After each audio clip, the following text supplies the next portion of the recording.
then meeting Jean and like all these guys, it's just been how was that connection with Jean? With Jean, so in the process of recording these songs, like there's only so many singers that can pull this off, you know? Because Michael's voice was... The range is crazy, you know what I mean? And the versatility. Yeah. So when I spoke to Tito and he was like, bro, I got this guy named Jean that I know. Dude, you're going to freak out when you listen to this guy. I don't even know where he's from. Like a different planet. Otro planeta, coño.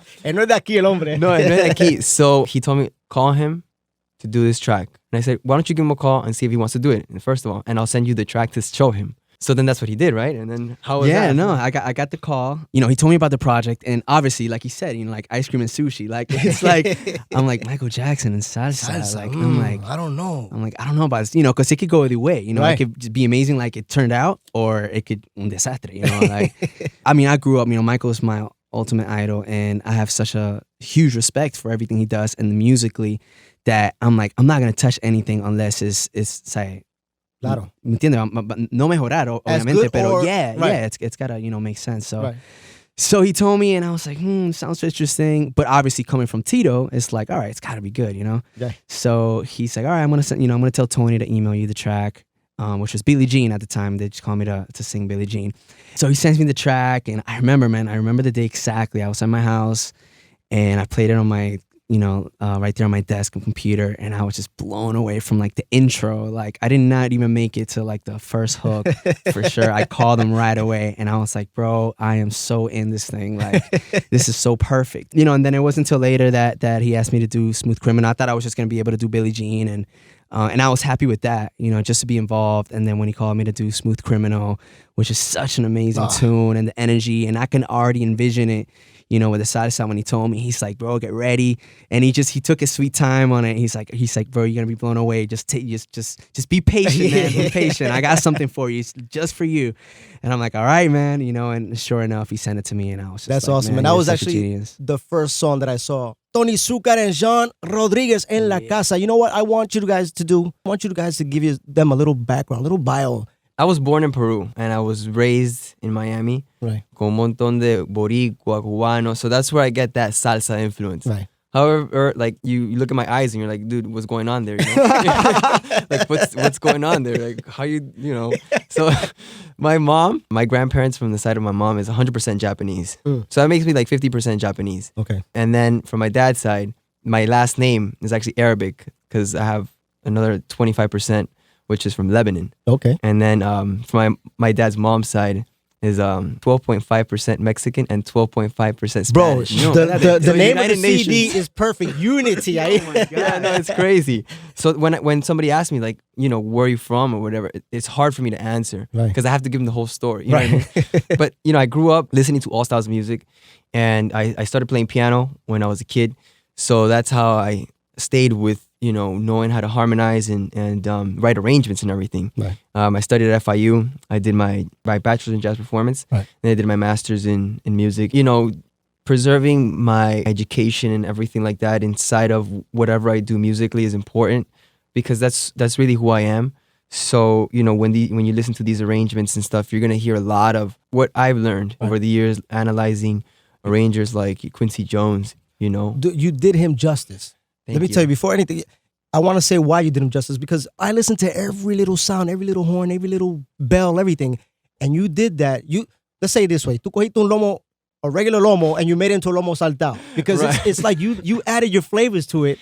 Yes. But you did it justice. You didn't change it so much. Right. Still a lomo, exactly. Right. Like for me, the process of this was I don't want to change what's already good. Right. You know what I mean? Right. Like if those intros, simple hits, right? You know, dude, leave them there, and with the voicings that they are.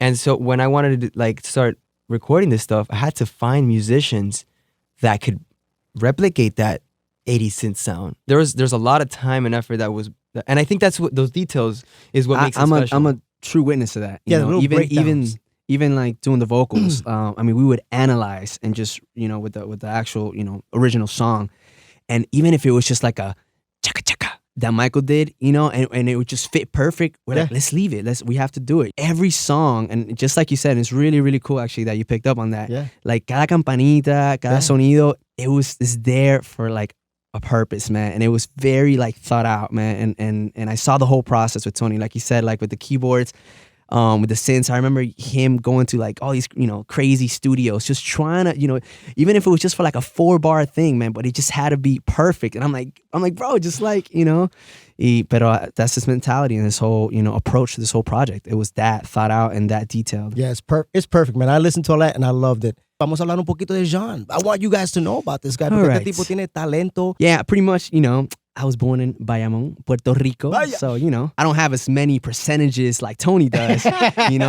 but my grandmother is from San Pedro de Macorís. I moved to Orlando, Florida in 89. Right. My dad, it's a huge salsa and Latin jazz fanatic. So I grew up in a household always listening to music. And it wasn't until I moved to Orlando that I was more introduced to Anglo, American music and hip hop and reggae and R&B. So I kind of started in groups in Orlando. I was actually an original member of a band that people might know called NSYNC back in the day. Yeah, of course. So that was that little band from Orlando. So that was really cool. But after that, I moved out to LA. That's really where I developed my writing skills, is when I moved to LA. I was 19 years old at the time, and I was working with all of Christina Aguilera's like camp that they signed me out there. After that, I actually moved here to New York, and I was here for a couple of years, and then really dove into the live scene, and really like got that fear out of me, and was doing all the clubs here. And then I signed to a publishing company, and they started hooking me up with some writers in Miami. And I went to Miami. I started collaborating and writing in Spanish again. And I think everything that I learned from like growing up in a more pop world in Orlando, then going to LA and getting more of like an alternative feel, and then coming here to New York and getting more of like a soulful urban feel, mixed with the Spanish, like was something new and was something fresh in Miami, that it led me to move back to Miami because the feedback was good. You know what I'm saying? The feedback was really good, which led me to like sign a deal at that time with Sony Latin. And and it was great. I got to release a couple of records. And then from that point on, man, I've just been singing a lot. I work with Mark Anthony as well. I tour with Mark Anthony as one of his background singers. Right. So I'm currently with him. Did you work with your brother at all? For people, la gente que no saben, este hombre que está hablando es el hermano de Luis Fonsi, man. And, he keeps it really quiet because he's a humble dude like that. But did you do any work with your brother? I have. Yeah? I've written some songs for my brother, and we shared the stage in a couple of concerts in Puerto Rico. Nice. We did some that must have been fun to be like with your sibling on stage and singing. Of course. No, you guys both sing. You guys both just rocking it. Of course. I'm his biggest supporter, his biggest fan. And we support each other like fully. We kept things like musically just because of that, La Sombra y todo eso. We kind of like do our own things. Plus musically, it's kind of different directions, direction, right. But yeah, man, he's one of the first, persons I send stuff to, like, yo, what you think about this? Right, you know what I'm saying? Right. So it's cool to have that bond, and cool. So that's the bro, man. That's really